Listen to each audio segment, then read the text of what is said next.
Olá, boa tarde, terceiro ano, tudo bem com vocês? Estamos aqui para mais uma aula.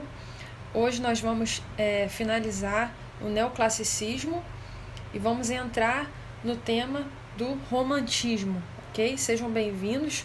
Quero pedir a vocês para entrarem lá no YouTube e assistirem a aula do canal Vomitando Arte.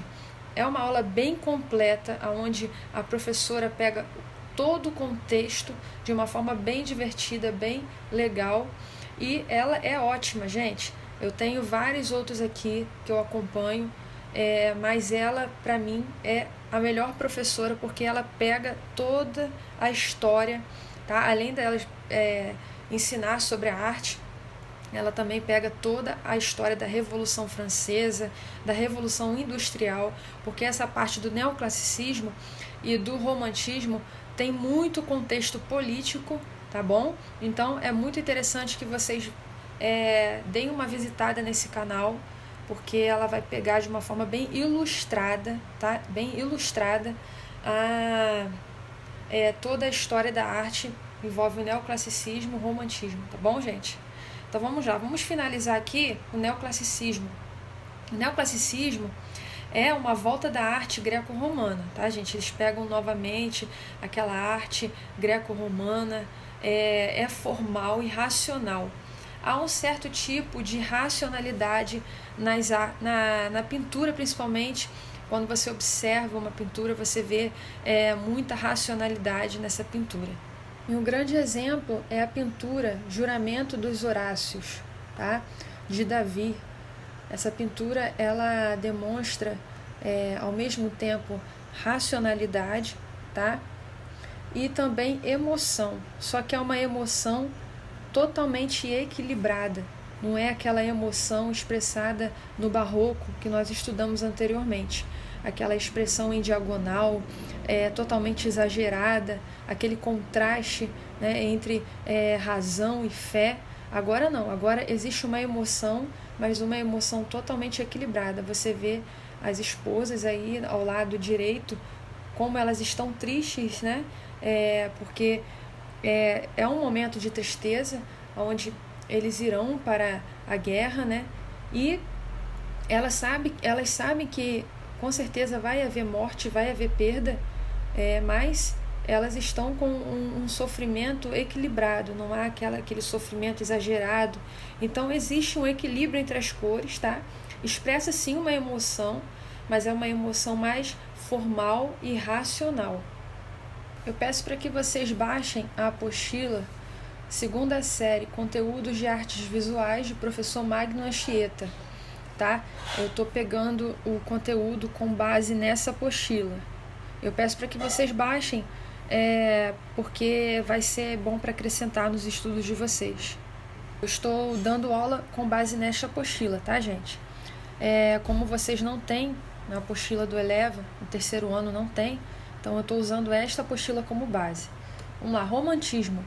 O século XIX foi agitado por fortes mudanças sociais, políticas e culturais, causada por acontecimentos no final do século XVIII, como a Revolução Industrial.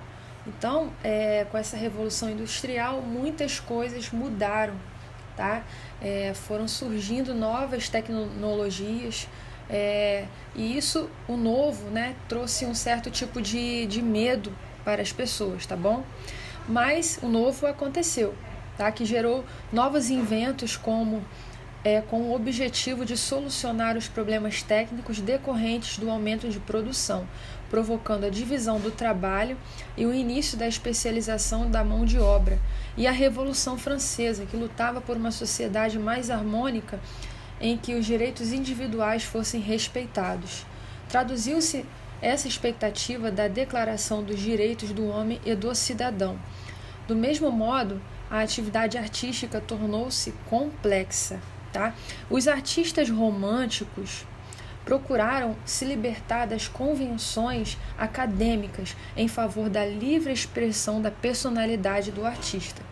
Agora a gente vê pinceladas mais soltas, mais livres no romantismo. Tá? As características gerais são a valorização dos sentimentos e da imaginação. tá? O nacionalismo, tá? A valorização da natureza como princípios da criação artística e os sentimentos do presente, tais como liberdade, igualdade e fraternidade. Então envolve toda uma questão política também, tá? Do patriotismo também, ok? Ainda na pintura, né, como característica, é a aproximação das formas barrocas. Então começa a retornar um pouco, a aproximar um pouco, né, daquele movimento artístico do barroco, começa a trazer novamente aquela parte do uso do diagonal, tá? Sugerindo a instabilidade, dinamismo ao observador.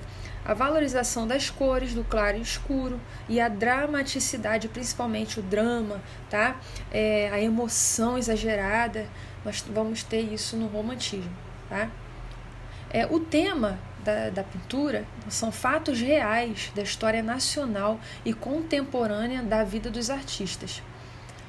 A natureza revelando um dinamismo equivalente às emoções humanas, e mitologia grega, também vai retomar a mitologia grega. Bom, um dos quadros, né, que são característicos do romantismo é o quadro de Eugène Delacroix, A Liberdade Guiando o Povo, tá bom? Esse é um quadro típico do romantismo. A palavra romantismo designa de uma maneira de se comportar, de agir, de interpretar a realidade. O comportamento romântico caracteriza-se pelo sonho, por uma atitude emotiva diante das coisas, e esse comportamento pode ocorrer em qualquer tempo da história. Faz referência a uma tendência geral da vida e da arte, portanto nomeia um estilo não delimitado no seu tempo, tá?